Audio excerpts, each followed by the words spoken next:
সমূহ দৰ্শকক স্বাগতম জনাই মুহূৰ্তত লৈ আহিছো বিগ ব্ৰেকিং নিউজ। পৰ্বতজোৰা বগৰীবাৰীত উত্তপ্ত জনতাই থানা ঘেৰাও কৰিলে। উত্তপ্ত পৰিস্থিতিৰ সৃষ্টি হৈছে আৰু উত্তপ্ত জনতাই বগৰীবাৰীত থানা ঘেৰাও কৰিছে। কি সন্দৰ্ভত থানা ঘেৰাও কৰিছে এই সন্দৰ্ভত আমি লৈ আহিছো সবিশেষ। আমি পুনৰবাৰ জনাইছো পৰ্বতজোৰা বগৰীবাৰীত উত্তপ্ত পৰিস্থিতি, উত্তপ্ত জনতাই ঘেৰাও কৰিলে বগৰীবাৰী থানা।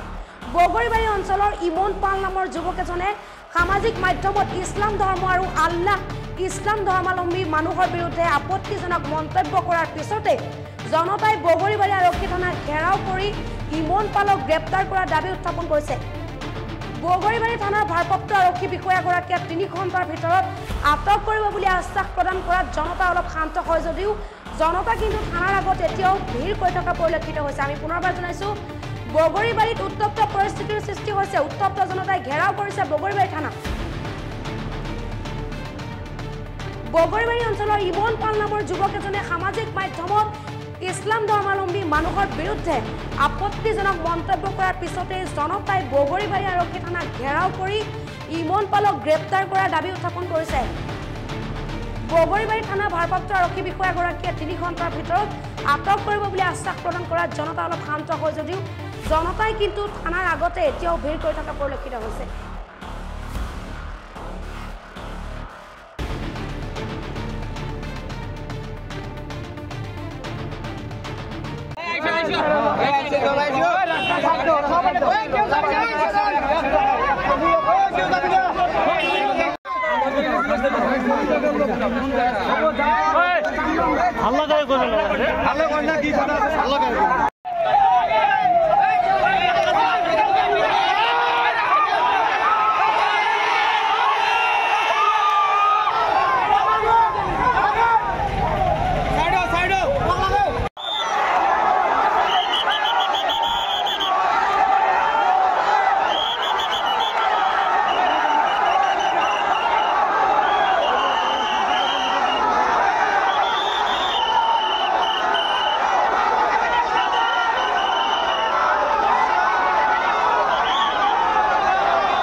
থানায় ঘেৰাও কৰাৰ উদ্দেশ্য এটাই যে আজি বড় দুঃখজনক কথা যে আজি বগৰীবাৰীৰ এজন হিন্দু লৰাই আমার উপরলাক মানে আল্লাহর নামত এটা বহুত বড় এটা বদনাম করেছে আর আমার মুসলিম মানুহক কাটিব কাটি কাটি এটা এটা করে ফেলাই দিব।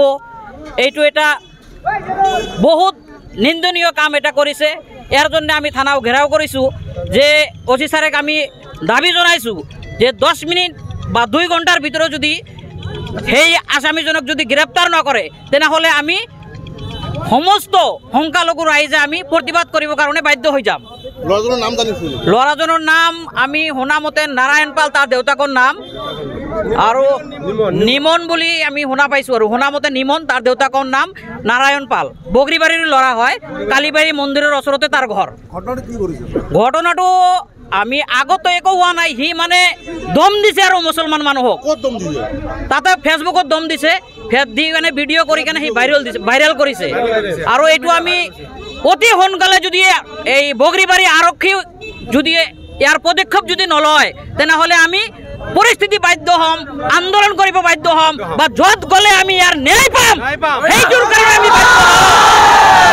আৰু ইয়াৰ দ্বাৰা আমি হুকুৱাই দিছো, এইটোৰ দ্বাৰা আমি হুকুৱাই দিছো যে নেক্সট টাইমত যাতে মুসলিমের বিরুদ্ধে যাতে কোনো বাঙালি বা যে কোনো জাতীয় যাতে এনে